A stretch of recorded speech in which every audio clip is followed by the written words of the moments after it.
दी गई। ये जीव का बहुत ही अहोभाग्य, ऐसा अवसर जीवों को मिलता नहीं है।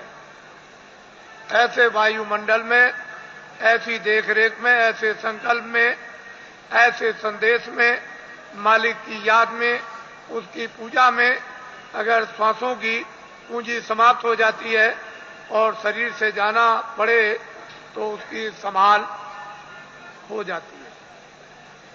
वो जीव इधर उधर नहीं जा सकता। महात्माओं को मालूम है ये जीव कहाँ जाएगा और इसका हिसाब किताब कहाँ पर होगा। वो पूरा उनको मालूम है। जिस तरह से खुली आंखों से आप हमको देखते हो बाहर की शरीर की आंखों से, और मैं आपको देखता हूं, इसी तरह से अंतर्ज्ञान दृष्टि के द्वारा वो सब कुछ दिखाई देता है कि जीव इधर से जैसे ले जाए जाते हैं वो कैसे जा रहे और कहाँ इनका हिसाब होता है।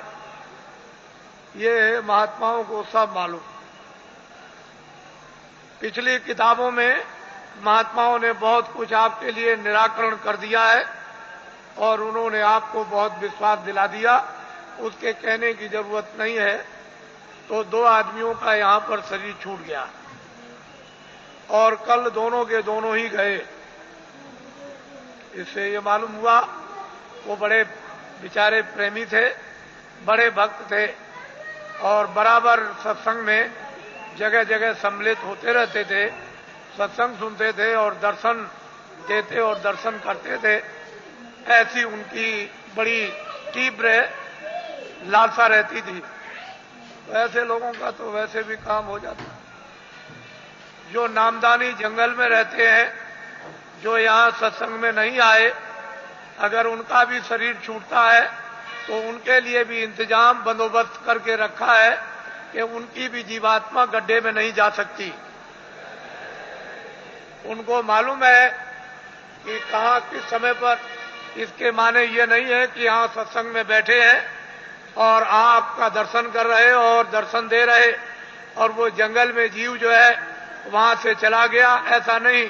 उन्होंने पहले ही से इंतजाम करके पूरा रखा है और उनको मालूम रहता है कि जीव यहां से नामदानी जा रहा, उसका इंतजाम कर दिया।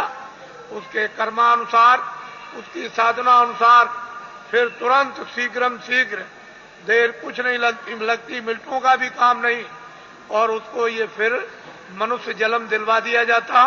और ऐसे वायुमंडल में जन्म मिलता है जहां आसपास में सत्संगी यानी प्रेमी सत्संगने स्त्री और पुरुष रहे, और जैसे ही वो बच्चा बड़ा होता है फिर नामदान प्राप्त कर लेता है और वहां से साधना फिर शुरू कर देता है।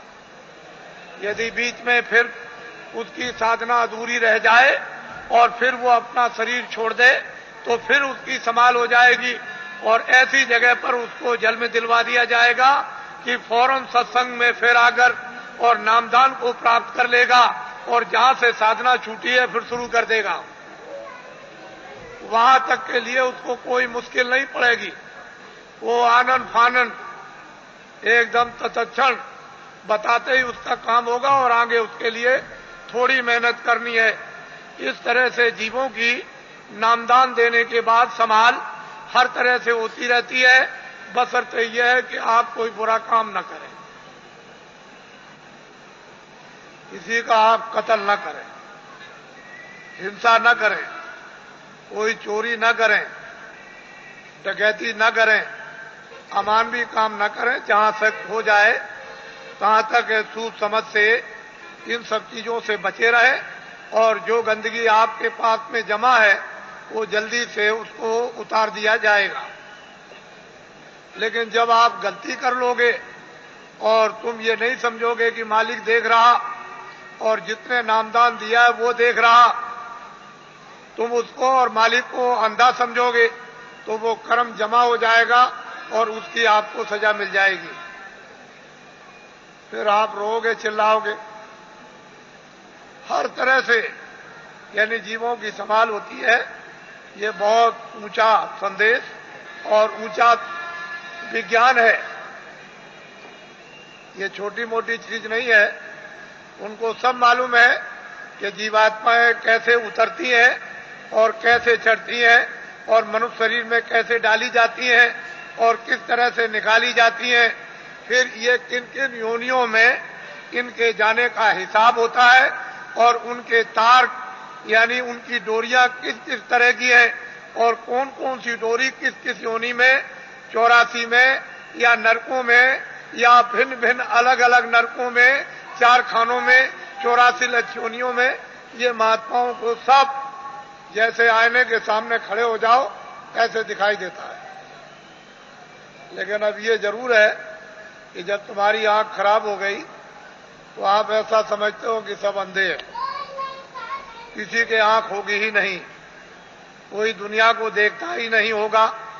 लेकिन जिसके आंख है वो तो कहता है सूरज है, चंद्रमा है, ये मकान दिखाई देता है, ये जमीन दिखाई देती है, पर सूर आदमी को क्या होगा, उसको क्या दिखाई देगा।